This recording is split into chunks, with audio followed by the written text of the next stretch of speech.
Hello बच्चों, स्वागत है हमारे यूट्यूब चैनल पे।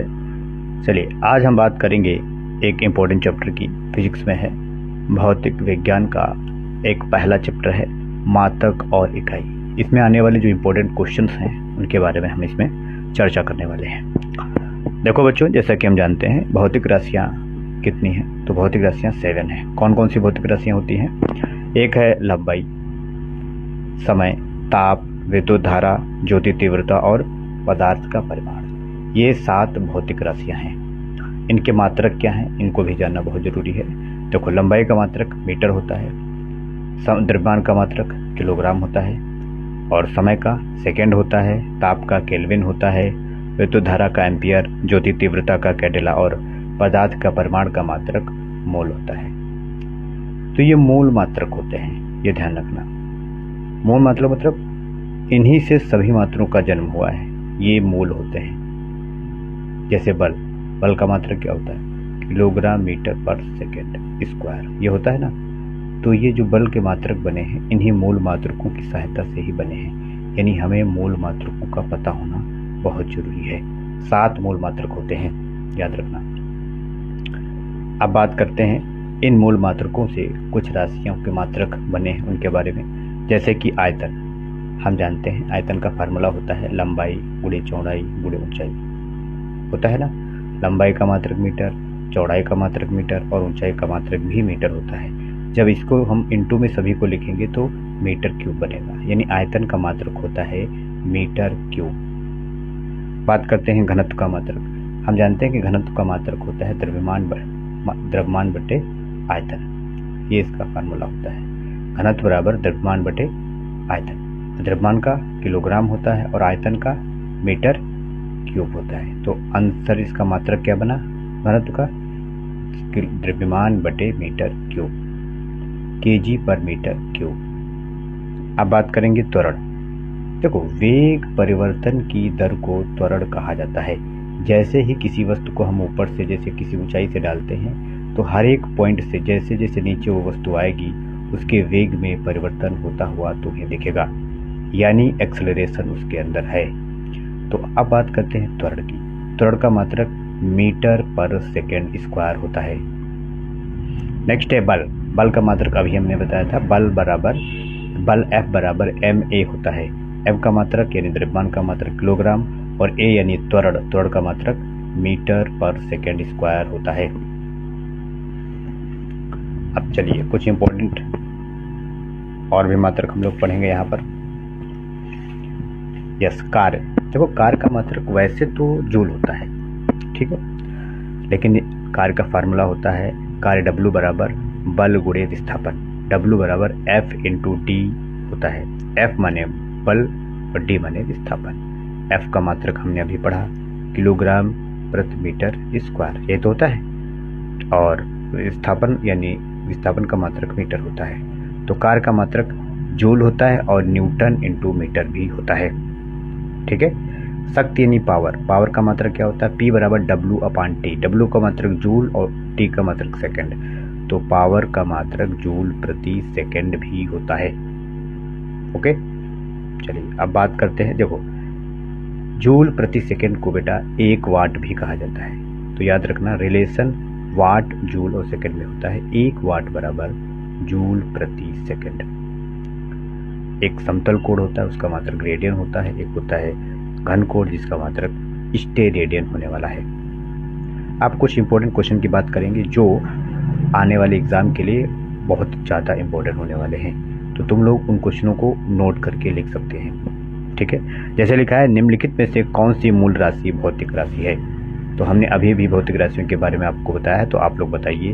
हम ऑप्शन बोलने वाले हैं, तो आप लोग बताइए कि कौन सी एक मूल राशि है। पहला बल, दूसरा वेग, तीसरा विद्युत धारा और चौथा कार्य। तो हमने अभी बताया था कि विद्युत धारा एक भौतिक राशि है जिसका मात्रक एम्पियर होता है। तो 7 भौतिक राशियां हैं, इनको आप लोग याद कर रहे हैं, ठीक है।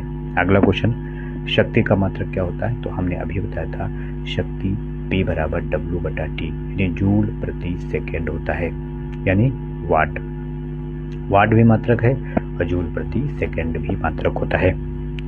नेक्स्ट विद्युत शक्ति की इकाई क्या है? फिर इसमें अगला प्रश्न पूछ लिया है, विद्युत शक्ति यानी पावर की इकाई क्या है? तो आंसर होगा वाट। अच्छा, वाट एसआई मात्रक है, ये भी जरा ध्यान रखना आप लोग, क्योंकि कभी कभी पूछ लेता है कि शक्ति का एसआई मात्रक क्या होता है, तो आंसर होगा वाट। नेक्स्ट है, बल का मात्रक क्या होता है? तो हम ऑप्शन बोलेंगे, आप लोग बताएंगे, फैराडे, फर्मी, न्यूटन और रदरफोर्ड। बल का मात्रक हम लोग पढ़ चुके हैं, आंसर क्या होगा? न्यूटन होने वाला है। ठीक है, बल का फार्मूला क्या होता है? बल F बराबर m/a होता है। कार का मात्रक क्या होता है? तो कार का मात्रक हमने अभी भी पढ़ा था, कार का मात्रक जूल होने वाला है, जूल होता है कार का मात्रक। नेक्स्ट, आवृत्ति को किस में मापा जाता है? तो आवृत्ति को हर्ज में मापा जाता है, याद रखना आप लोग, आवृत्ति को हर्ज में मापा जाता है। नेक्स्ट है, आवृत्ति का एसआई मात्रक हर्ज होता है। एक सामान्य मनुष्य 20 हर्ज से 20,000 हर्ज की आवृत्ति को सुन सकता है, सुन सकने में सक्षम होता है। एक मनुष्य यानी हम सब 20 हर्ज से 20,000 हर्ज तक की आवृत्ति को सुन सकते हैं, ना तो 20 हर्ज से नीचे सुन सकते हैं, ना ही 20,000 से हर्ज से ज़्यादा की आवाज़ को हम सुन सकते हैं। आप लोग बताइए, 20 हर्ज से कम ध्वनि सुनने वाले कुछ एनिमल्स हैं, उनके नाम आप लोग बताएंगे कमेंट में। ठीक है, आप लोगों को याद है कि नहीं 20 हर्ज से जो कम आवाज़ को सुन सकते हैं? ठीक है, चलिए बात करेंगे हर्ज में क्या मापा जाता है। तो ऑप्शन है आवृत्ति, ऊर्जा, ऊष्मा, गुणवत्ता। तो आंसर क्या होने वाला है? आवृत्ति। आवृत्ति हर्ज में मेजर किया जाता है। नेक्स्ट है, चालक की विद्युत प्रतिरोधकता की इकाई क्या होती है? देखो, चालक की विद्युत प्रतिरोधकता को रो से डिनोट किया जाता है। रो का फार्मूला होता है R/A/L। R प्रतिरोध होता है, A एरिया होता है और L लेंथ होती है। तो इसका मात्रक क्या होता है? देखो, R एक प्रतिरोध होता है जिसका मात्रक ओम होता है, L एक लंबाई होती है जिसका मात्रक मीटर होता है, A एरिया होता है जिसका मात्रक मीटर स्क्वायर होता है। तो याद रखना। नेक्स्ट क्वेश्चन है, ओम मीटर किसका मात्रक होता है? तो ओम मीटर प्रतिरोधकता का ही मात्रक होता है। जो हम लोग अभी विद्युत प्रतिरोधकता पढ़ रहे थे उसका मात्रक ओम मीटर होता है, याद रखना। निम्नलिखित मात्रक में सुमेल करना है। देखो, कुछ मात्रक दिए गए हैं, उनको सुमेलित करना है। ठीक, हम आप बताएंगे, आप लोग बताएंगे, आंसर क्या होने वाला है। देखो, लेंस की क्षमता को डायोप्टर में मापा जाता है, सही बात है, हाँ बिल्कुल भाई, लेंस की क्षमता को डायोप्टर में ही मापा जाता है। नेक्स्ट, दबाव यानी दाब का मात्रक पास्कल होता है क्या? हाँ बिल्कुल सही है, दाब का मात्रक पास्कल ही होता है। दाब का फार्मूला आप लोग बता सकते हैं क्या? एकांक क्षेत्रफल पर लगने वाले बल को दाब कहते हैं। दाब P बराबर होता है F/A। F का मात्रक न्यूटन, A का मात्रक मीटर स्क्वायर, यानी दाब का मात्रक न्यूटन पर मीटर स्क्वायर होता है। नेक्स्ट, रेडियो एक्टिव पदार्थ की सक्रियता का मात्रक क्यूरी होता है क्या? भाई यही तो गलत है, रेडियो एक्टिव सक्रियता का मात्रक क्यूरी नहीं होता है, रॉन्ग आंसर। फिर है, ऊष्मा का मात्रक जूल होता है क्या? हाँ बिल्कुल सत्य है, ऊष्मा का मात्रक जूल ही होता है, कार का मात्रक भी जूल होता है, ये याद रखना। ओके,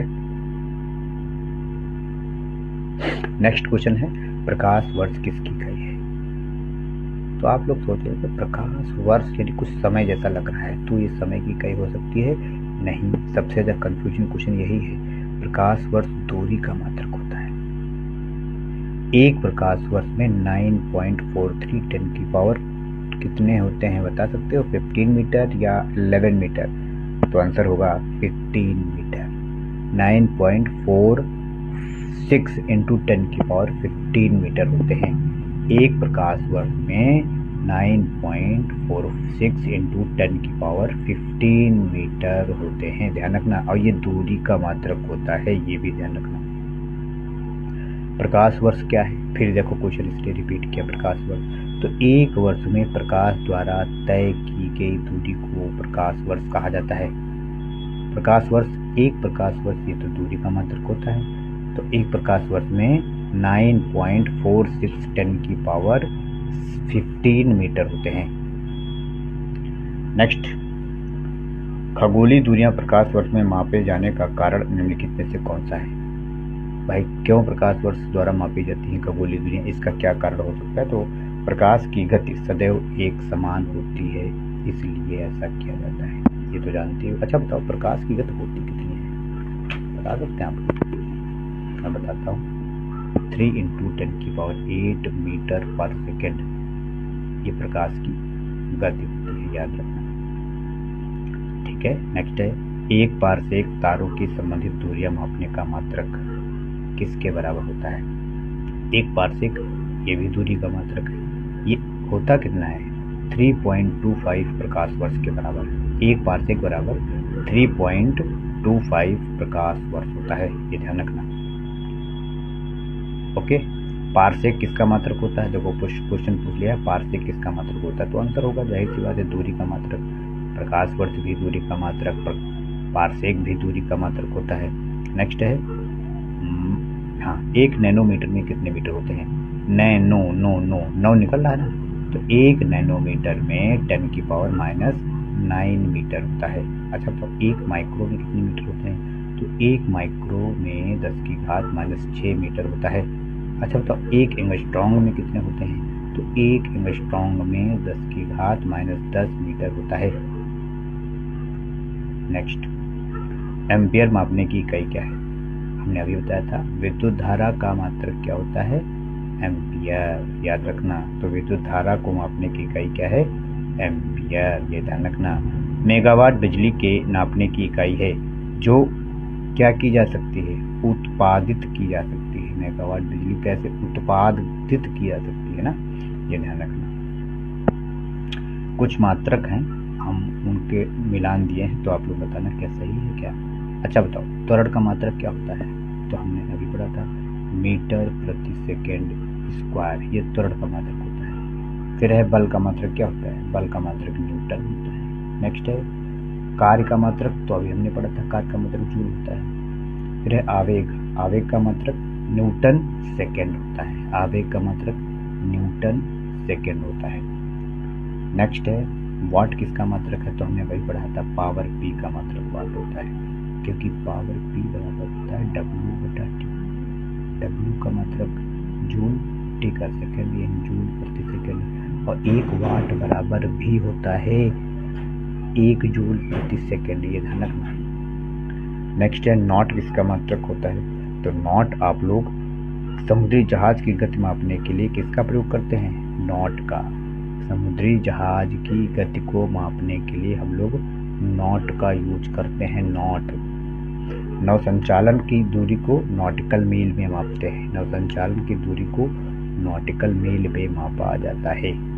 नेक्स्ट है 1 हार्स पावर में कितने वाट होते हैं? तो 1 हार्स पावर में 746 वाट होते हैं। 1 हार्स पावर में 746 वाट होते हैं।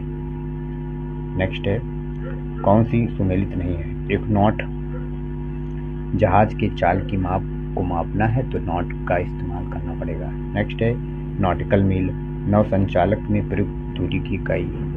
नौ संचालक में जो दूरी प्रयोग की जाती है उसकी यूनिट होती है ये नॉटिकल मील। 1 एंगस्ट्रॉम प्रकाश की तरंगदैर्घ्य की इकाई। जो प्रकाश की तरंगदैर्घ्य लैम्डा होती है उसकी यूनिट होती है 1 एंगस्ट्रॉम, और 1 एंगस्ट्रॉम में 10⁻10 मीटर होता है, ये ध्यान रखना। ठीक है। प्रकाश वर्ष समय की मापन की इकाई है, बस यही तो गलत है। प्रकाश वर्ष दूरी की इकाई होता है, पारसेक भी दूरी की इकाई होता है। नेक्स्ट, आप लोग बने रहिएगा। देखो भाई चैप्टर थोड़ा बड़ा हो सकता है, ठीक है, क्योंकि मात्रक हैं इसमें बहुत सारे, तो हम जो इम्पोर्टेंट है वो सारे पढ़ने वाले हैं। आप लोग बस सुनते रहेंगे, ठीक है। 1 एंगस्ट्रॉम है तरंगदैर्घ्य की इकाई, आवृत्ति की इकाई, ऊर्जा की इकाई या वेग की, तो आंसर होगा तरंगदैर्घ्य की इकाई, क्योंकि एक तरंगदैर्घ्य क्या होती है, किसका तरंगदैर्घ्य में, एक तरंगदैर्घ्य में कितना होता है, 1 एंगस्ट्रॉम में कितना होता है, 10⁻10 मीटर होता है, तो याद रखना। नेक्स्ट है उच्च वेग। उच्च वेग मैक में मापा जाता है, एंगस्ट्रॉम में मापा जाता है, पास्कल में मापा जाता है या जूल में मापा जाता है, तो उच्च वेग मैक में मापा जाता है। नेक्स्ट, तरंगदैर्घ्य एंगस्ट्रॉम होता है इसका। दाब, दाब का मात्रक पास्कल भी होता है, ये ध्यान रखना। ऊर्जा का मात्रक जूल होता है, ये ध्यान रखना। नेक्स्ट है जूल ऊर्जा से उसी तरह संबंधित है जैसे पास्कल। भाई जूल का रिलेशन ऊर्जा से इन्होंने बताया है, तो ऊर्जा का मात्रक जूल होता है, तो पास्कल दाब का मात्रक होगा। ठीक है, ओके नेक्स्ट आइए। इसने पूछा है निम्न में से ऊष्मा की इकाई कौन सी नहीं है। तो ऊष्मा की कई सारी इकाइयाँ होती हैं, कई सारी यूनिट्स होती हैं, कह इनमें से कौन सी इकाई ऊष्मा की नहीं है। तो आंसर होगा जैसे कैलोरी है, किलो कैलोरी है, किलो जूल है या वॉट है। तो भाई वॉट नहीं होगा, कैलोरी किलो कैलोरी ये सब ऊष्मा की इकाई है, जूल भी है, लेकिन वॉट पावर यानी शक्ति की इकाई है, जो हम लोग पढ़ चुके हैं। नेक्स्ट है ऊष्मा की निम्नलिखित में से कौन सी इकाई नहीं है। फिर अगला भी रिपीट कर दिया क्वेश्चन इसने, तो सेंटीग्रेड, कैलोरी, अर्ग, जूल। तो यहाँ पर सेंटीग्रेड नहीं होता है ऊष्मा की इकाई, अर्ग भी होता है, जूल भी होता है, कैलोरी भी होता है, किलो कैलोरी भी होता है। 1 किलोमीटर में कितना मीटर होता है ये तो हम सब बता सकते हैं, 1000 मीटर। ओके, 1 पिकोग्राम में कितना होता है, 1 पिकोग्राम में 10⁻12 ग्राम होते हैं। ठीक है, 1 पिकोग्राम में 10⁻12 ग्राम है, और 1 माइक्रोग्राम में 10⁻6, माइक्रो में 10⁻6 ही होते हैं, ये ध्यान रखना। 1 फेम्टोग्राम में 10⁻15 फेम्टोग्राम में, और 1 मिलीग्राम में 10⁻3 ग्राम होते हैं, और 1 नैनो 10⁻9, जिसके बारे में हम आपसे चर्चा कर चुके हैं। ओके चलिए, पास्कल बताएं। अभी देखो हम लोग पास्कल पढ़ चुके हैं, दाब की इकाई होता है, दाब का मात्रक ही तो होता है पास्कल भैया। दाब P बराबर W बटा क्या होता है, चाहे दाब P बराबर F/A, एकांक क्षेत्रफल लगने वाले बल को दाब कहते हैं भाई। बल का मात्रक न्यूटन और ए का मात्रक मीटर स्क्वायर, तो न्यूटन पर मीटर स्क्वायर भी दाब का मात्रक होता है, पास्कल भी दाब का मात्रक होता है, ये ध्यान रखना। नेक्स्ट, दाब का मात्रक पूछा है जो तुमको पता है, पूछा है पारिस्थितिकी दबाव यानी एटमॉस्फेरिक प्रेशर की इकाई क्या होती है। तो एटमॉस्फेरिक प्रेशर वायुमंडलीय दाब की इकाई बार होती है, याद रखना। वायुमंडलीय प्रेशर, वायुमंडलीय दाब की इकाई बार होती है, ये ध्यान रखना। 1 बार में 10⁵ पास्कल होते हैं, 1 बार इक्वल टू 10⁵ पास्कल, ये भी ध्यान रखना। नेक्स्ट क्वेश्चन की बात करेंगे।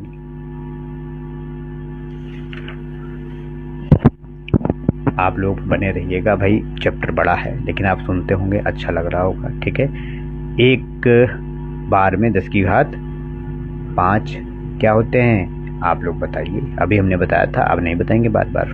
ठीक है, क्या किस राशि का मात्रक नहीं होता है। अब कुछ राशि हम बोल रहे हैं, निम्न में से किसका कोई मात्रक नहीं होता है, यानी मात्रकहीन राशि कौन सी होती है। तो एक पहली बात हम जो बताते, जो बहुत ज़्यादा पूछा जाता है, जैसे अपवर्तनांक, इसका कोई मात्रक नहीं होता है। अब हम इसमें से बताएंगे, उसका बताइए। प्रतिबल, बल, दाब, विकृति। भैया विकृति का मात्रक कोई नहीं होता है, याद रखना। प्रतिबल का मात्रक बल बटे क्षेत्रफल, यहाँ से निकाल सकते हैं मात्रक। बल का तो अभी हमने बताया न्यूटन होता है, दाब का अभी हमने बताया पास्कल होता है। विकृति का कोई मात्रक नहीं होता है, और ना ही अपवर्तनांक का कोई मात्रक होता है। ओके चलिए, बात करते हैं तेल का 1 बैरल किसके लगभग बराबर होता है। तेल के 1 बैरल में कितने लीटर होते हैं ये आप लोग बताइए। 131 लीटर, 179 लीटर, 159 लीटर और 201 लीटर। तो आंसर होगा 159 लीटर 1 बैरल में होता है, ये ध्यान रखना। लंबाई का न्यूनतम इकाई कौन होती है। सबसे छोटा मात्रक लंबाई का फर्मी मीटर होता है, ये ध्यान रखना, फर्मी मीटर होता है। अच्छा आप लोग बताइए, जल प्रवाह की दर को मापने के लिए किसका यूज किया जाता है। तो आंसर होगा क्यूबिक फीट प्रति सेकंड, यानी क्यूसेक का, याद रखना। जल प्रवाह की दर को मापने के लिए क्यूसेक का इस्तेमाल किया जाता है। कंप्यूटर के संदर्भ में बाइट डिजिटल सूचना की एक इकाई है, याद रखना। बाइट किसकी इकाई है, कंप्यूटर में है, डिजिट की। नेक्स्ट है रिएक्टर भूकंप की तरंग की तीव्रता मापता है। रिएक्टर किसको मापता है, भूकंप की तरंग की तीव्रता मापने की इकाई क्या है, रिएक्टर है, ये ध्यान रखना। ओके, और दाब का मात्रक तो पास्कल होता ही है। चलिए आगे बढ़ेंगे। क्यूसेक में क्या मापा जाता है, जल के प्रवाह की दर क्यूसेक में मापा जाता है, ये अभी हमने पढ़ा था।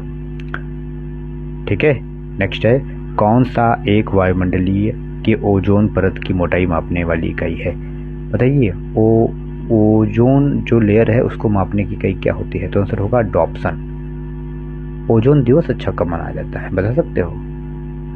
चलो हिंट देते हैं हम। सितंबर, 10 सितंबर से 20 सितंबर के बीच डेट है। आप लोग बताइए किस डेट में ओजोन दिवस मनाया जाता है। नेक्स्ट है, डाप्सन इकाई का प्रयोग किसमें किया जाता है? तो आंसर होगा ओजोन की परत की मोटाई मापने के लिए डाप्सन इकाई का इस्तेमाल किया जाता है। ओके स्टूडेंट्स, चलिए आज जो भी इम्पोर्टेंट क्वेश्चन थे हमने सारे डिस्कस किए थे। आप लोग निवेदन है कि चैनल को सब्सक्राइब जरूर करें और शेयर करें, ठीक है? चलिए मिलते हैं नेक्स्ट वीडियो में। Thank you.